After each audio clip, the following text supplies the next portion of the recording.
Ito nga pala yung unang araw namin sa Japan. Gusto mo makita? Tara! Makalipas lang 9 na araw na paglalayag sa Pasipiko, ay finally, nakakita na rin tayo ng kalupaan. Pero bago nga muna kami makababa sa Japan, ay kakailangan namin ng crew landing permit.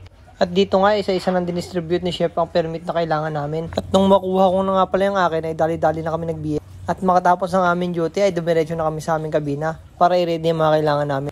Dala ang passport, crew landing permit, at ilang pera ng mga gamit natin sa labas. At nung makalabas nga kami ay dumiretso na kami dito sa port security. At all goods naman kami sa port security kaya humingi na kami ng mapa at sumakay na kami sa shuttle bus papunta sa downtown. Konting trivia nga lang pala guys. Ibig sabihin nga pala ng Otaru sa salitang native Ainu language ay the sandy beach. At isa nga rin pala ang Otaru sa kauna-unahang nagkaroon ng harbor para sa foreign trade dito sa Japan. At kilala rin nga pala sila sa paggawa ng mga glasswares na sinimulan pa noong 19th centuries. At nagkalat din to sa mga shops na makikita mo dito sa Otaru.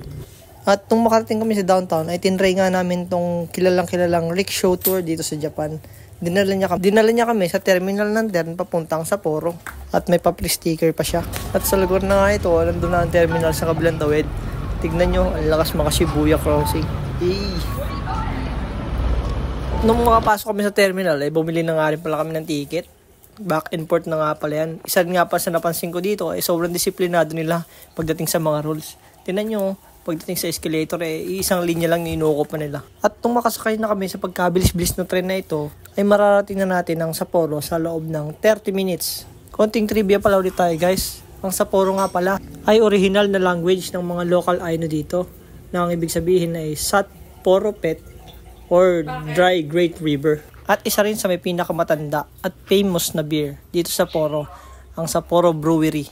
At nang madating na nga natin ang downtown ng Sapporo, ay agad na tayo nag-ikot. Ayun nga pala yung clock tower nila guys.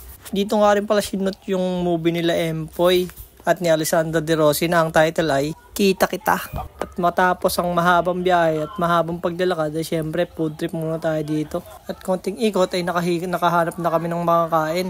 Ito nga pala yung kinain namin guys, yung parang fried chicken tenders nila yan. Masarap, malasa. Parang yung sa bilog-bilog ng KFC, yung pan-shot nila. At nung matapos ang aming paggagala or shore leave, ay bumalik na rin kami kasi mahaba-haba pang biyahe.